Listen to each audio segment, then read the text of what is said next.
Good morning students.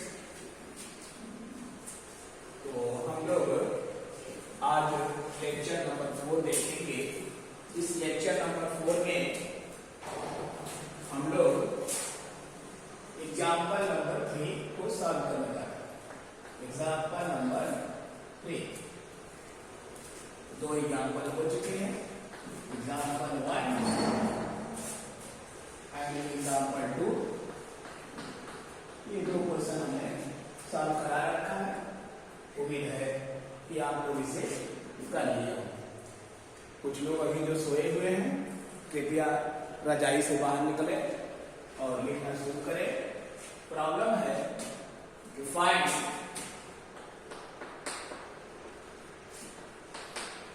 The acceleration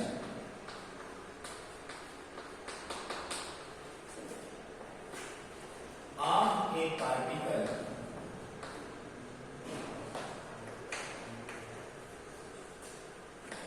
executing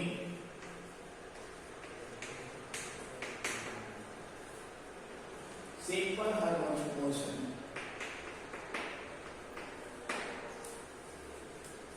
whose displacement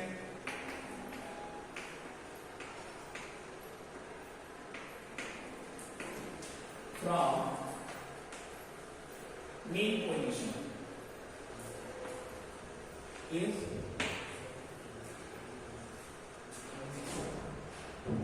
3 centimeter, given that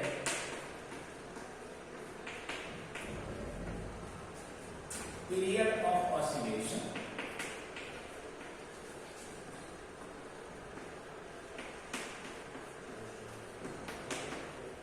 of the particle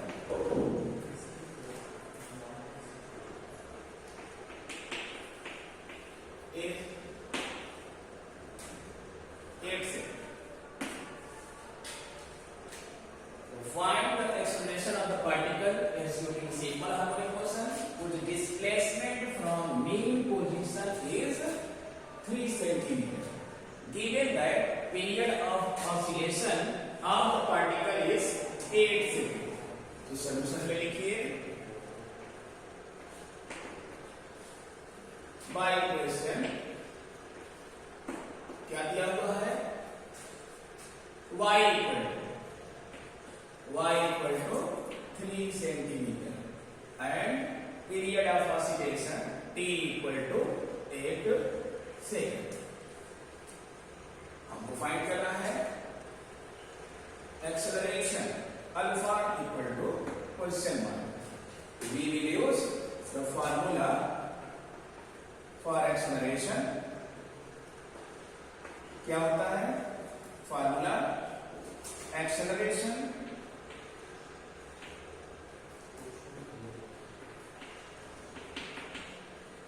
alpha equal to minus omega square y. मगर omega तो दिया नहीं है तो हमें इस फार्मूले को इस t के फॉर्म में कन्वर्ट करना पड़ेगा। तो हम इस फार्मूले को कन्वर्ट कर देते हैं। अल्फा इक्वल टू ओमेगा का हम लोगों ने किया था, क्या होता है 2 pi upon t that's whole square multiply y। यहां बगल में क्या लिखेंगे omega equal to 2 pi upon capital T। अब सारा चीज जो है हमारा दिया हुआ है, पीरियड ऑफ ऑसिलेशन 8 सेकंड दिया हुआ है, displacement from mean position is given. Now put these values, we get alpha. Alpha क्या है acceleration produce in the particle which is executing simple harmonic motion. तो क्या लिखेंगे 2 2 2 जा 4 pi square upon t square multiply y। Value put करिए, यहां से हो जाएगा alpha equal to minus 4 pi square की जो एप्रोक्सीमेट वैल्यू होती है आप निकालिएगा। ये 3.14 को स्क्वायर करिए, जो आए उसको लिखिए। मैं इसकी अप्रोक्सीमेट वैल्यू लिख देता हूं, आप भी याद रखिए।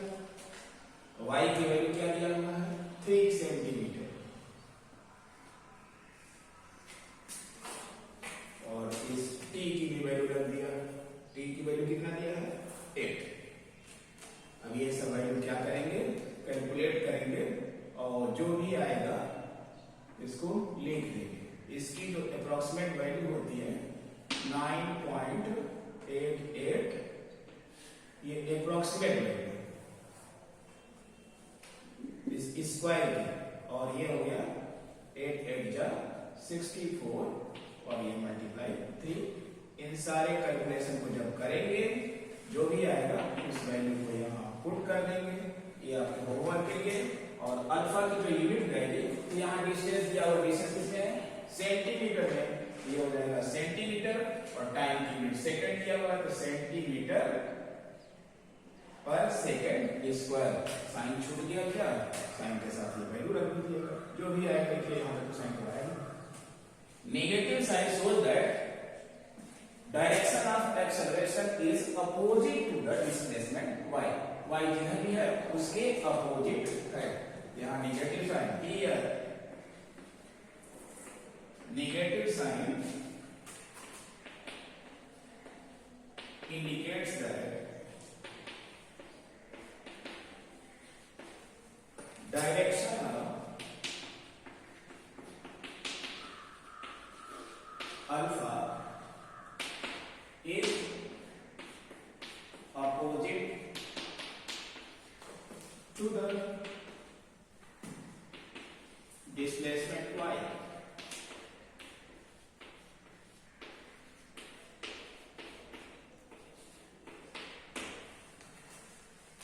यानी y का डायरेक्शन अगर इस डायरेक्शन में है तो अल्फा का डायरेक्शन क्या होगा, वेस्ट डायरेक्शन।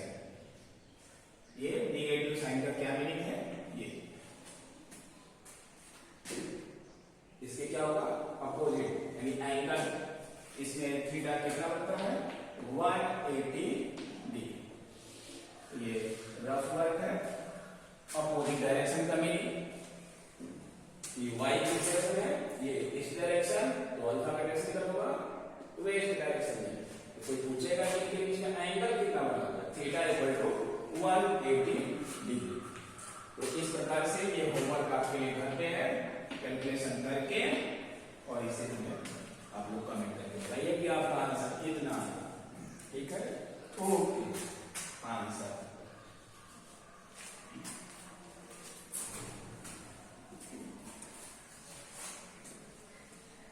तो इन 3 न्यूमेरिकल एग्जांपल्स के साथ हमारा ये एग्जांपल आर्टिकल जो है ये समाप्त होता है। अब हम लोग देखेंगे एक अगली क्वांटिटी है जिसकी सहायता से हम ये पता करेंगे कि हमारा पार्टिकल इस समय कहाँ पे है। वो भी सिंपल हार्मोनिक मोशन कर रहा है, आखिर वो कहाँ है, वो कौन सी क्वांटिटी है जो कि ये डिफाइन करेंगे कि सिंपल हार्मोनिक मोशन में जो पार्टिकल है किसी टाइम t पर कहां पर और किस डायरेक्शन में वो मोशन कर रहा है। तो उस क्वांटिटी को क्या कहते हैं, that quantity which defines the position and direction of motion of the particle executing simple harmonic motion is called phase. अगली हेडिंग क्या डालेंगे, phase.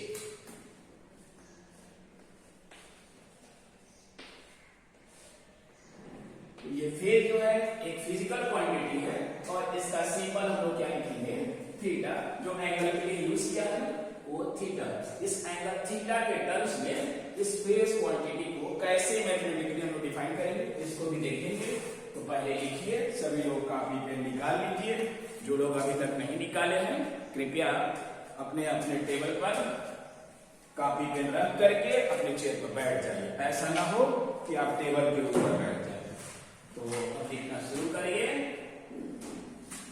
That quantity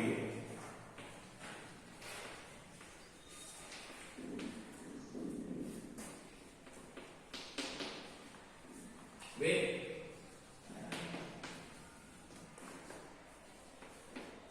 defines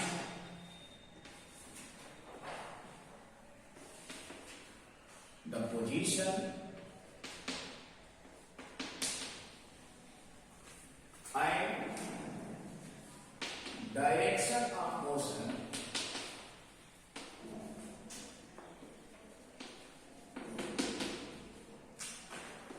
of the particle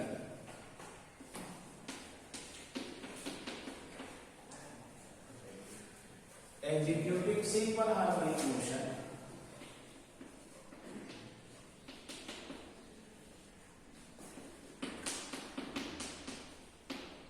is called phase. is called phase. तो phase हमारी एक physical quantity है. तो that physical quantity which defines the position and direction of motion of the particle executing simple harmonic motion is called phase of the particle. तो इस physical quantity की मदद से हम ये पता कर सकते हैं कि जो सिंपल हार्मोनिक मोशन पार्टिकल कर रहा है वो कहां पर है और किस डायरेक्शन में उसका मूवमेंट है. तो इसको सिंपल किससे डिनोट करेंगे? It's symbol it is denoted by symbol theta. It's SI unit. SI unit यानी इंटरनेशनल सिस्टम में इसकी यूनिट क्या होगी? SI unit of phase. क्या लिखेंगे? Radian.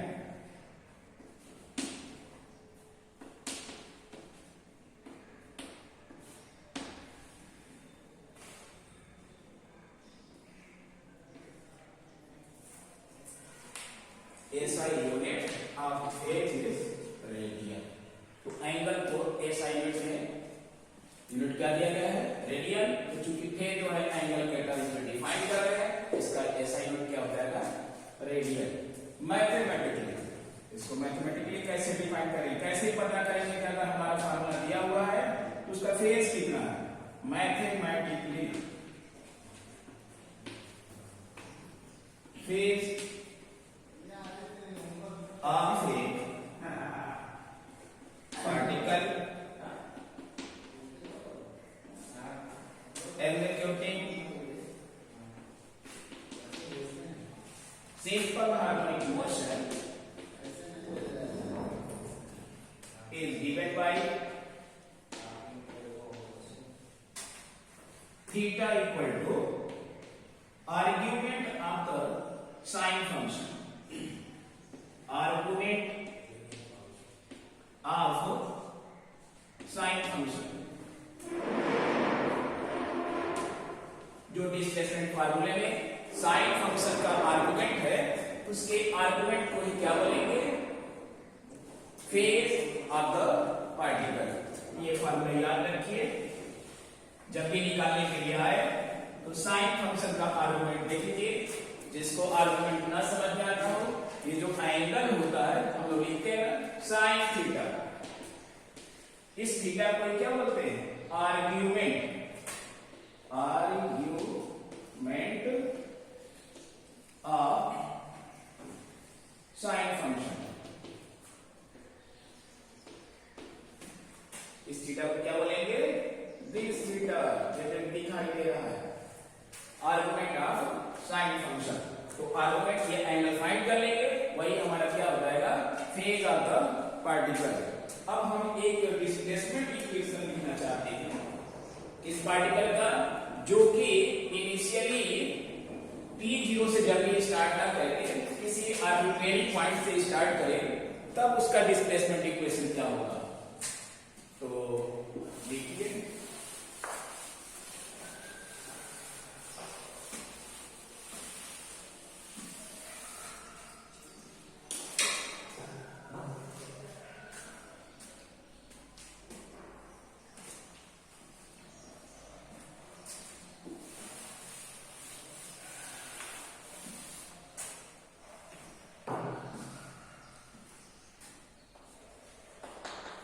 displacement equation of a particle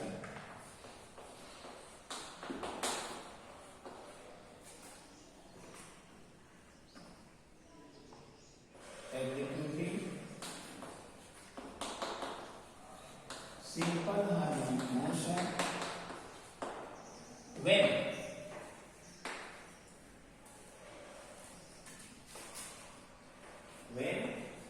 it starts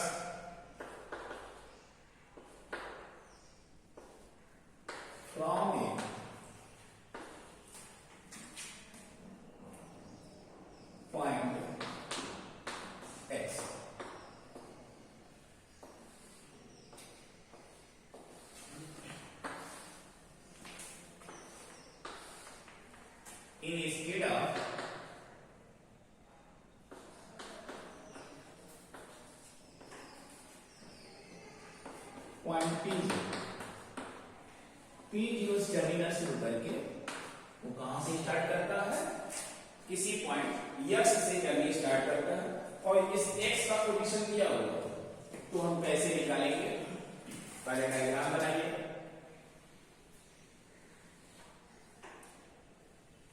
ये हमने डायग्राम बना लिया, यहां पर हमने ये डायमीटर ड्रॉ किया, डायमीटर का नाम हमने लिख दिया, कौन सा डायमीटर है ये, A B, this is the centre of the circle. क्या बोल रहा है कि ये जो पार्टिकल है वो इस पॉइंट यक्स से इस P0 से शुरू ना करके कहां से शुरू करता है, यक्स से, और यक्स का ये P0 दे रहा है, इस P0 पॉइंट से मूव कैसे करता है, टाइम t में पॉइंट P0 से P पर पहुंच जाता है, कितना एंगल बनाते हुए, ओमेगा टी, किस रफ्तार से जा रहा था, ओमेगा, तो इस एंगल की वैल्यू क्या हो जाएगी, ओमेगा इंटू टी। मगर ये एंगल दिया हुआ कि वो यक्स से जर्नी शुरू करता है, जिसका कि दिया हुआ है कितना एंगल है, फाइव, ये गिवन है, क्या दिया हुआ है, angle P0 OX is given as 5। तो पहले हमारा ये जो P0 था वो कहां पे था, यक्स पे था, तो इसका डिस्प्लेसमेंट इक्वेशन हम लोगों ने डिराइव कर रखा है, तो यहां इसका डिस्प्लेसमेंट इक्वेशन हमें डिराइव कर रहा है, तो इस पॉइंट P से थीटा परपेंडिकुलर m ये ड्रॉ कर लिया, तो इसका जो मोशन होगा वही क्या होता है, सिंपल हार्मोनिक मोशन करने वाले पार्टिकल का डिस्प्लेसमेंट इक्वेशन हो जाएगा।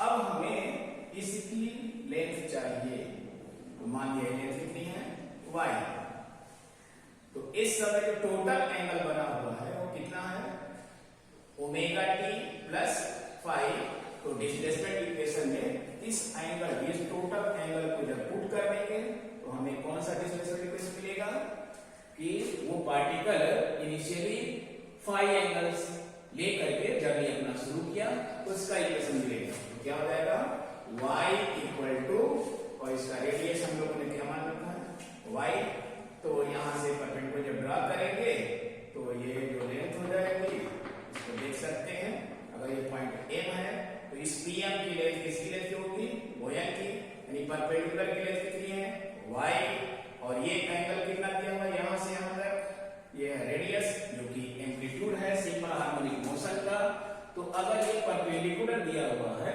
ये परपेंडिकुलर और ये क्या है, हाइपोटेन्यूस, तो sin थीटा इक्वल टू क्या फॉर्मूला लगा सकते हैं,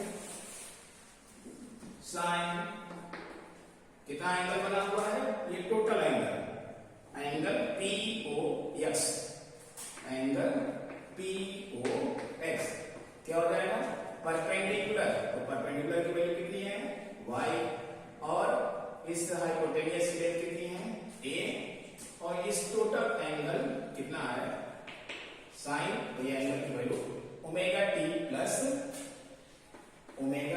plus 5 equal to y upon a, तो यहां से हमारा क्या मिल गया, y equal to a sin omega T plus 5। यहां पर एक न्यू क्वांटिटी अपीयर हो गई है, इस न्यू क्वांटिटी 5 को क्या बोलते हैं, वेयर,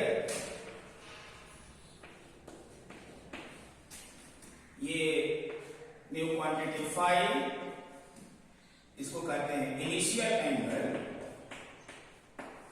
इनिशियल फेज, और इस इनिशियल फेज को क्या बोलेंगे, एपोक एंगल, कुछ लोग इपोक एंगल बोलते हैं, कुछ लोग एपोक एंगल बोलते हैं, तो आप बोलिए इपोक एंगल। तो मान लीजिए आपका डिस्प्लेसमेंट इक्वेशन इस टाइप का दिया हुआ है, y equal to a sin omega t plus 5,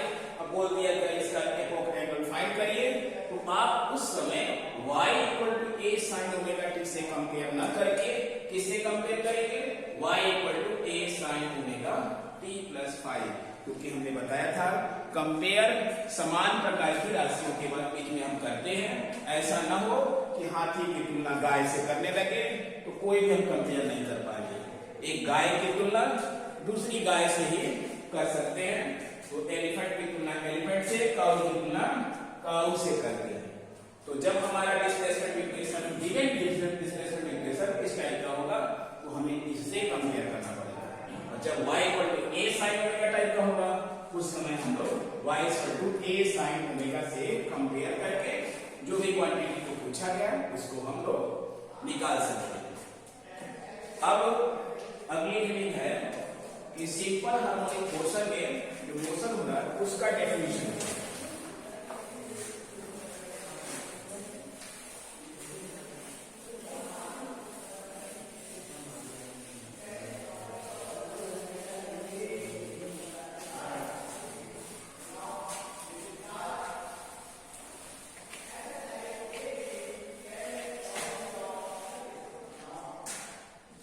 next heading लिखिए, definition of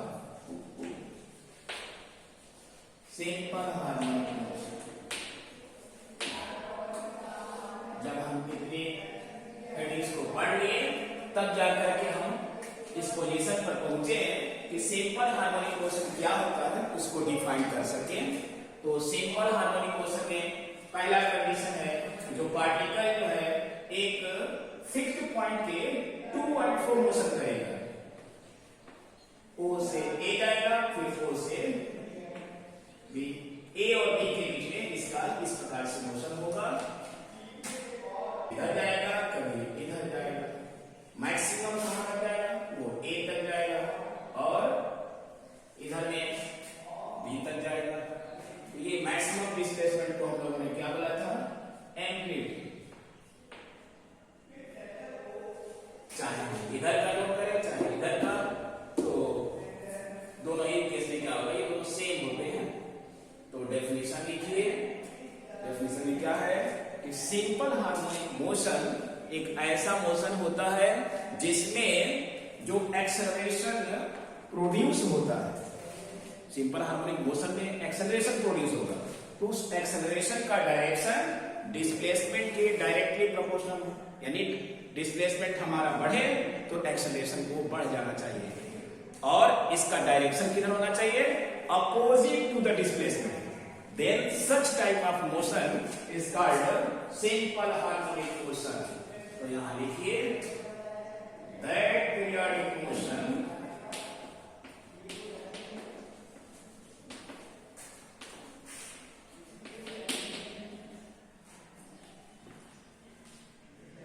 in which acceleration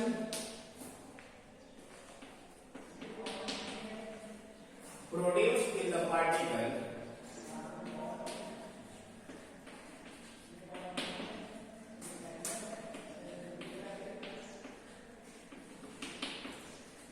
is directly proportional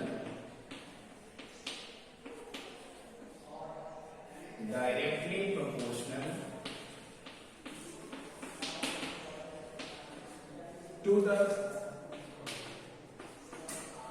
displacement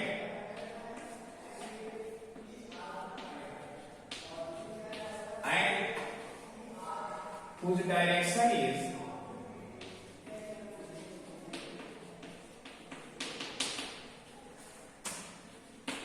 opposite to the displacement, opposite to the displacement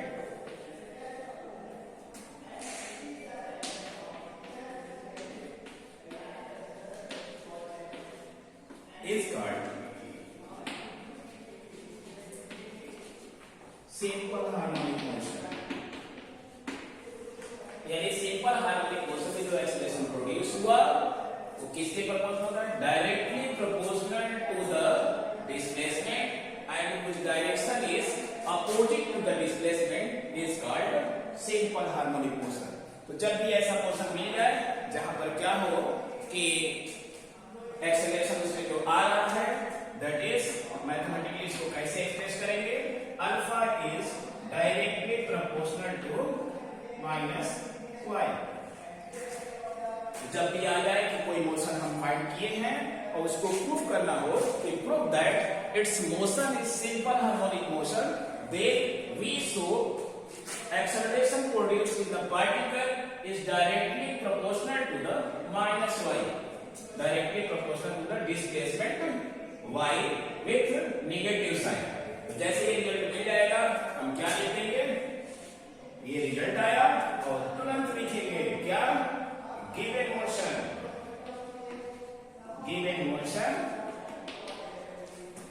is simple harmonic motion।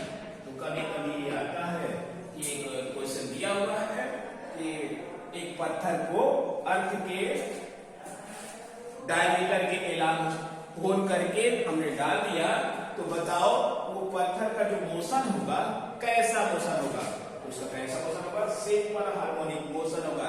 ऐसा नहीं है कि उसको हमने डाल दिया और पृथ्वी के आर पार चला गया और फिर वापस नहीं होगा। इस प्रकार से अगर ये हमारी अर्थ है और इसमें हमने आर पार एक सुरंग बना करके क्या किया, एक पत्थर को डाल दिया, ये पत्थर जो है वो पृथ्वी के दूसरे छोर से निकल नहीं जाएगा, क्या करेगा, इस टनल के अलावा सिंपल हार्मोनिक मोशन को करेगा। चाहे कहीं भी, चाहे डायमीटर के अलावा करे, चाहे यहाँ सुरंग बना दे और यहाँ पर पत्थर डाल दे, तो ये पत्थर जो है इसी के बीच में, इन दोनों पॉइंट के बीच में क्या करेगा, एक बार ये यहाँ आएगा इस मीन पोजीशन पर, फिर दूसरी ओर आएगा, फिर लौट जाएगा, फिर ऊपर जाएगा, फिर इस प्रकार से वो इस तरह से मोशन इस सुरंग में करता रहेगा। ऐसा नहीं है कि वो अर्थ के आर पार निकल जाए। तो इसको हम लोग न्यूमेरिकल के द्वारा देखेंगे। अगला हेडिंग है, वीडियो को पॉज करके इतना लिख लीजिए कि मैं अपना हेडिंग लिखाता हूं, जल्दी से नोट करिए। नोट कर रहे हैं, बैठे हैं आप लोग, कौन बात कर रहा, सुनाई दे रहा, मम्मी चाय पीने बुला ली, कोई बात नहीं, चाय पी लो, वीडियो को पॉज कर लो, चाय पी लो भाई, चलो चाय पी करके वीडियो को पॉज कर लिए होंगे। अब मैं इसको साफ कर देता हूं। नेक्स्ट हेडिंग है डिस्प्लेसमेंट टाइम डिस्प्लेसमेंट ग्राफ। कि अगर इस डिस्प्लेसमेंट ग्राफ टाइम के साथ ड्रॉ करेंगे तो कैसा आएगा, तो इसको कहते हैं डिस्प्लेसमेंट टाइम ग्राफ।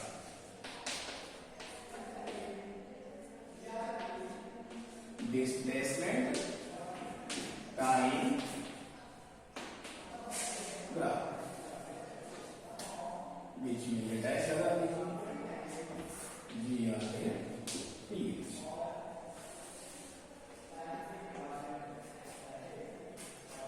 तो वी नो दैट, क्या जानते हैं, we know that y equal to a sin omega t।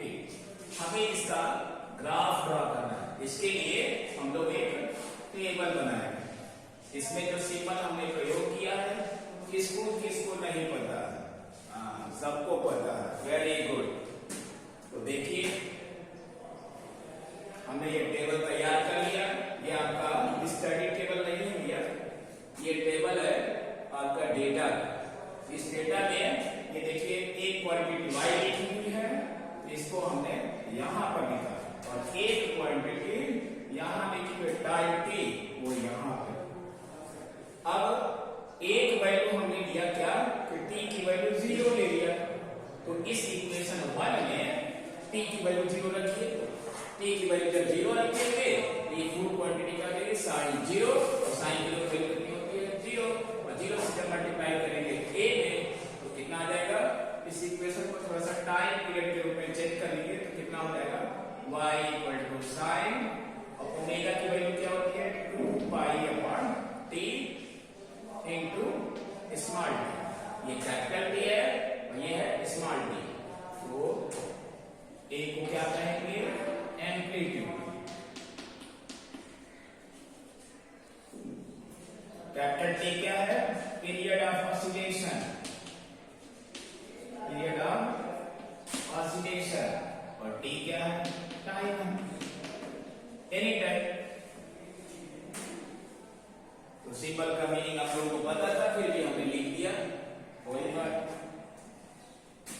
तो टी की वैल्यू 0 यहां रखेंगे तो ये टोटल क्वांटिटी क्या हो जाएगी? यहां पर टी की वैल्यू एंगल के अंदर रखा कि 0 और साइन 0 की वैल्यू क्या होती है?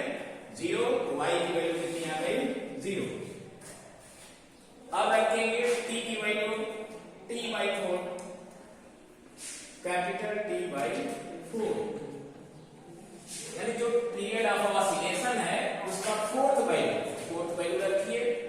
यहां पर कैलकुलेट कर सकते हैं 2 कैपिटल T और t की वैल्यू हमने क्या रखा है? t/4 रख दिया। तो t से t कैंसिल, कितना आया? और ये 2 4 π/2। और sin π/2 की वैल्यू कितनी होती है? 1। तो जब 1 रख देंगे तो a से मल्टीप्लाई करेंगे तो कितनी आ जाएगी? यानी जब time t/4 period of oscillation का फोर्थ पार्ट होगा उस समय पार्टिकल का डिस्प्लेसमेंट कितना आएगा? a। अब देखना चाहते हैं टाइम को हमने इंक्रीज किया, कितना? पीरियड ऑफ ऑसिलेशन का हाफ, ये 1/4 हाफ। अब यहां वैल्यू पुट करिए, कहां पे? इस एंगल में। एंगल हमारा क्या दिया हुआ है? 2 capital T into small t। Value put करिए 2 π/T मल्टीप्लाई स्मॉल t की वैल्यू हम लोगों ने क्या रखा? देखिए स्मॉल t लिखा हुआ है t/2, यहां लिखा t/2। 2 से 2 कैंसिल, t से t कैंसिल, कितना मिल गया? Angle pi. तो इस एंगल पाई को साइन पाई की वैल्यू कितनी होती है? 0। यानी after time interval t/2 displacement of particle will be 0। अब देखना चाहते हैं कब? 3t/4 टाइम पे, 3t/4। तो अब इसको कैलकुलेट करके देखते हैं एंगल कितना आता है। थोड़ा सा ट्रिग्नोमेट्री यूज हो रहा है कि साइन 0 की वैल्यू कुछ लोग याद नहीं है इनको, तो वो साइन 0 डिग्री, साइन 0 की वैल्यू 0, साइन π/2 1, साइन पाई 0 और साइन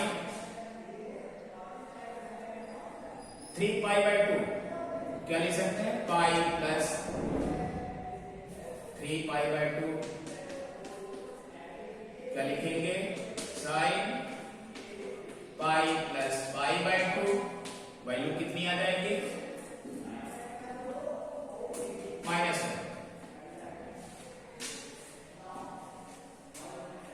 और लास्ट में वैल्यू आएगी साइन 2π, और साइन 2π की वैल्यू क्या हो जाएगी? 0। ये ट्रिग्नोमेट्री से जिसको ट्रिग्नोमेट्री नहीं आती है ये वैल्यू याद रखें। ये साइन 0 की वैल्यू 0, साइन π/2 की वैल्यू 1, साइन पाई की वैल्यू 0, साइन 3π/2 की वैल्यू -1 और साइन 2π की वैल्यू कितनी होती है? 0। ये हमसे ना पूछिए, बाय ट्रिग्नोमेट्री 10th की ट्रिग्नोमेट्री जो है ट्राइगोनोमेट्री से ये याद कर लीजिए। नहीं लोग पढ़े हैं, जो लोग भी इसे नहीं पढ़े हैं यहां से नोट कर लेंगे वैल्यूज को। तो अभी हमने क्या निकालना है? टी की वैल्यू कितना रखना है? 3t/4 इस टी की वैल्यू। y की वैल्यू देखना चाहते हैं। एंगल देखिए यहां पर कितना है? 2π/T into T. Value put किया 2π/T। ये रफ वर्क है, आप साइड में कर लेंगे। जो वैल्यू आएगी यहां पर हमको नोट करना है। टी की वैल्यू कितना किया? 3t/4। टी से टी मर गया और 2 जा क्या होता है? 4। वैल्यू कितनी आ गई? 3π/2। और sin 3π/2 की वैल्यू कितनी होती है? -1। -1 को जब a में मल्टीप्लाई करेंगे तो कितनी वैल्यू आ जाएगी? -a। अब लास्ट वैल्यू है कि t की वैल्यू पूरा टाइम पीरियड ही रख दिया, जितना इसका पीरियड ऑफ ऑसिलेशन दिया हुआ है उतने टाइम इंटरवल के बाद उसका डिस्प्लेसमेंट कितना होगा।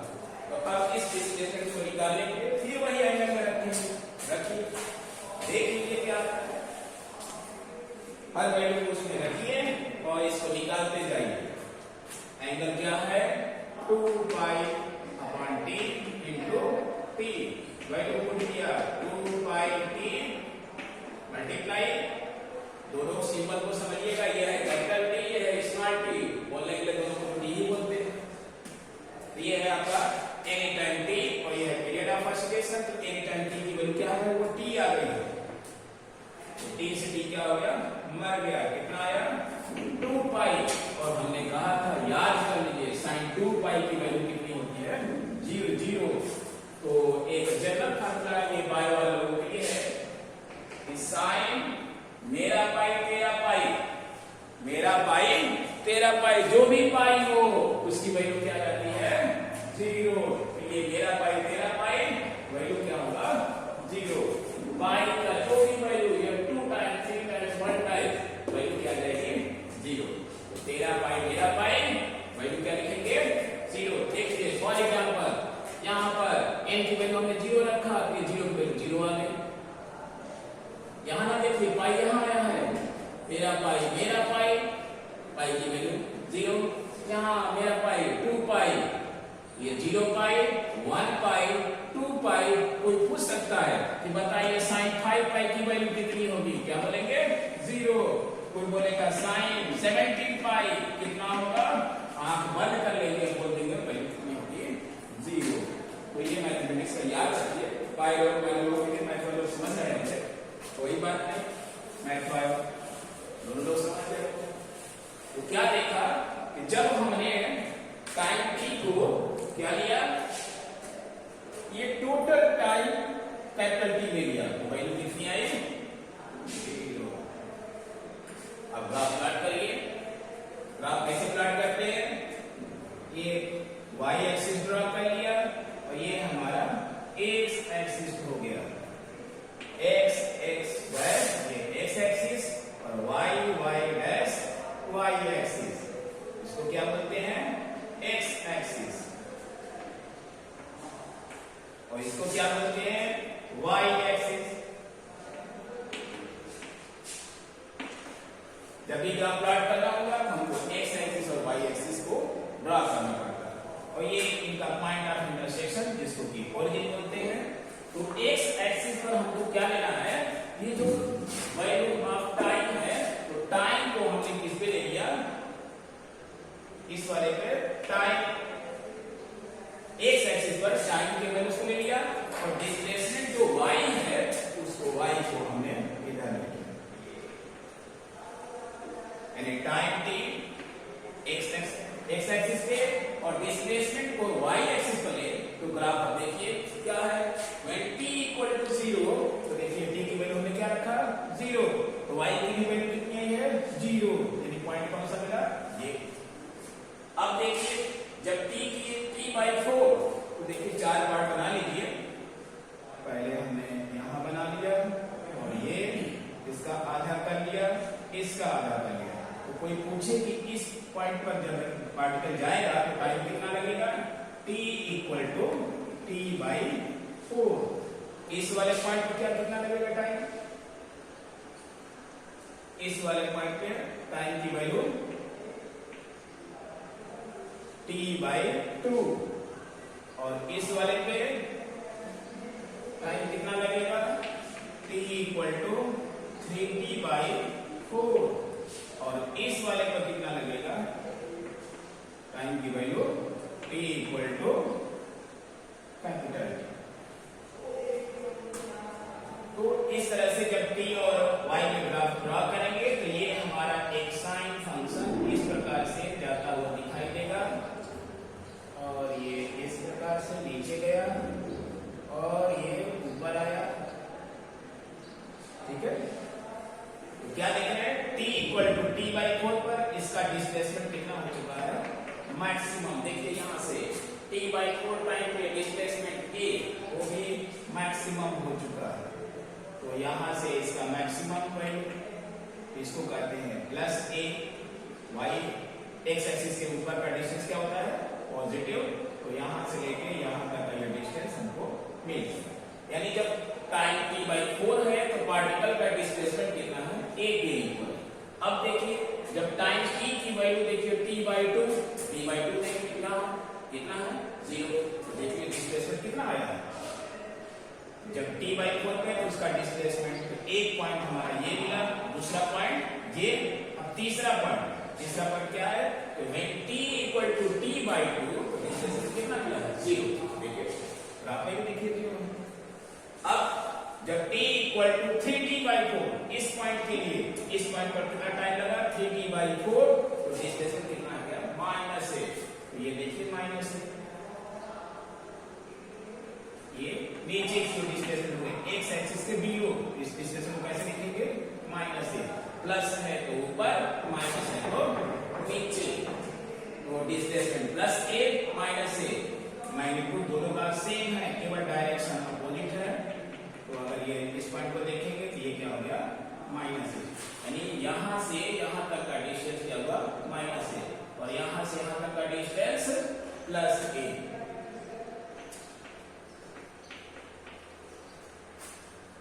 तो ये जो ग्राफ हमने ड्रा किया है ये इस शेप का, इसको क्या कहते हैं, यही डिस्प्लेसमेंट टाइम ग्राफ है। This graph is known as displacement time graph. और इस डिस्प्लेसमेंट टाइम ग्राफ के साथ ही आपका ये लेक्चर नंबर 4 यही समाप्त होता है। Thank you. वीडियो को पॉज करके इसको लिख लीजिए, अपना वर्क डेली तैयार करिए, नहीं तो कुछ सारे लेक्चर होने के बाद आपके लिए तैयार करना मुश्किल हो जाएगा। प्रवचन की तरह इसको सुनिए मत, वीडियो को पॉज करिए, नोट्स बनाइए और उसको अच्छी तरीके से तैयार करिए। Okay, thank you.